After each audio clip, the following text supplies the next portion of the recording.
In 58 B.C.E., the political landscape of ancient Europe shifted permanently.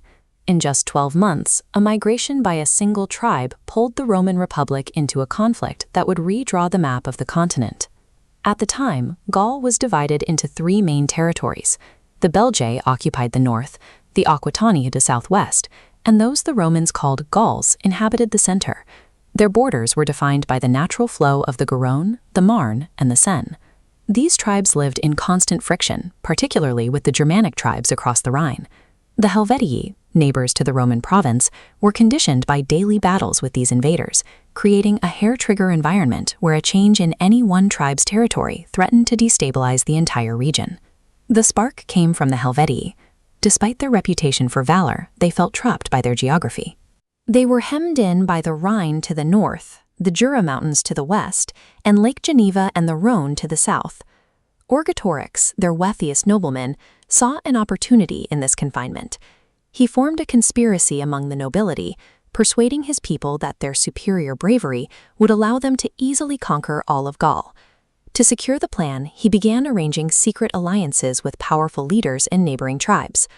The plot was exposed by informers, and Helvetii forced Orgetorix to stand trial in chains. He escaped the immediate trial by summoning a private militia of 10,000 vassals and debtors, but he died shortly after.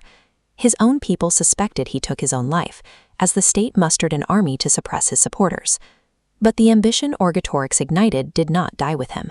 The Helvetii had committed to a new home, and the momentum of an entire nation on the move was now impossible to stop. To ensure the migration was irreversible, the Helvetii burned everything they couldn't carry.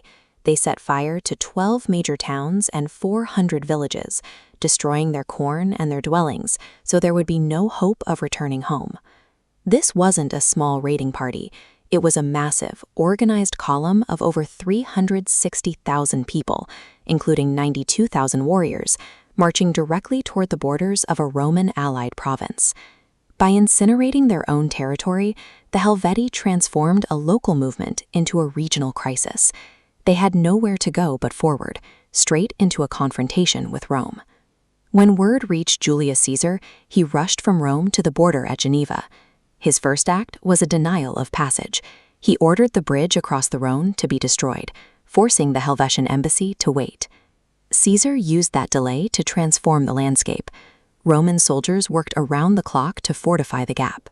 By the time diplomats returned, he had completed a 19-mile-long wall and trench, informing them that any attempt to cross would be met with force. While his fortifications held the line, Caesar crossed the Alps back into Italy. Without waiting for Senate approval, he levied 2 new legions and pulled 3 more from their winter quarters, rapidly assembling a force of 5 legions. Caesar took a refugee crisis and used it as legal pretext for a massive military buildup. He had positioned himself as the only man capable of stopping a barbarian invasion, all while building a personal army for a campaign that had not yet been declared. The Helvetii found another route through the Sequani territory, but their progress was slow. As they spent 20 days ferrying their people across the Saona River, Caesar caught up to them. He waited until 3/4 of the horde had crossed, then fell upon the remaining quarter while they were encumbered by their baggage, cutting them down. Caesar explicitly identified this group as the Tigurine Canton, the same tribe that had defeated a Roman army 50 years prior. He claimed this massacre was personal and public retribution for the death of the consul Lucius Cassius and his own father-in-law's grandfather. The surviving Helvetii were stunned when Caesar bridged the river in a single day, a feat that had taken them weeks. For the next 15 days, the legions shadowed the migration, dealing with internal sabotage as the Gallic leader Domnorix intentionally delayed Roman grain supplies to protect his Helvetian allies. Caesar was managing a war on 2 fronts, the physical battle with the Helvetii and the political struggle to keep his army fed and his justifications intact through historical propaganda. The campaign culminated in a final, desperate confrontation. The Helvetii formed a tightly packed phalanx and advanced up a hill, attempting to use their sheer weight of numbers to overwhelm the Roman front line. Caesar's men met the charge with their pila. These javelins were designed with long, soft iron points that bent upon impact. When they pierced the overlapping Gallic shields, the metal twisted, pinning multiple shields together, making it impossible to use their left hands. Many were forced to drop their shields entirely and fight unprotected. The battle lasted from noon until well into the night, turning into a bloody struggle around the Helvetian wagon fort. Even as their lines broke, the Gauls fought from beneath their wagons, darting spears and javelins through the wheels at the advancing Romans. Caesar eventually seized the camp, capturing Orgetorix's daughter and son. Only 110,000 survivors remained. Caesar forced them back to their original territories, ordering them to rebuild their cities so their lands wouldn't be left empty for Germanic tribes. By successfully turning back the migration, Caesar had achieved a major military victory and secured the safety of the province. He had proven his tactical brilliance and, more importantly, established himself as a dominant force in Gallic politics. In the wake of the victory, chiefs from across Gaul gathered to congratulate Caesar. They thanked him for removing the Helvetian threat, acknowledging that his intervention had benefited Gaul as much as it had Rome. But the mood shifted when Divitiacus of the Edui spoke. He revealed that a German king named Ariovistus had already crossed the Rhine with 120,000 men, enslaving Gallic tribes and demanding their land.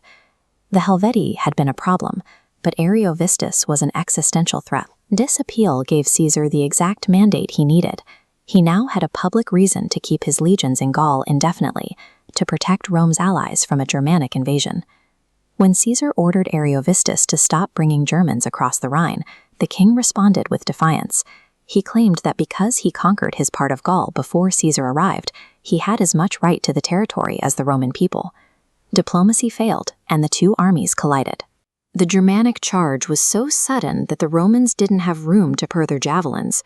They drew their swords and engaged in a brutal hand-to-hand slaughter that broke the Germanic lines. The defeat was total. The Romans pursued the survivors for 50 miles to the Rhine, where Ariovistus barely escaped in a small boat. His army was decimated, and his wives and one of his daughters were killed in the flight. Within a single year, Caesar had neutralized two distinct foreign threats and settled his army into winter quarters in the heart of independent Gallic territory. The events of 58 B.C.E. set a precedent that would hold for the next 8 years. Caesar had transformed a series of border disputes into a permanent military presence, providing the foothold he needed for the total conquest of Gaul.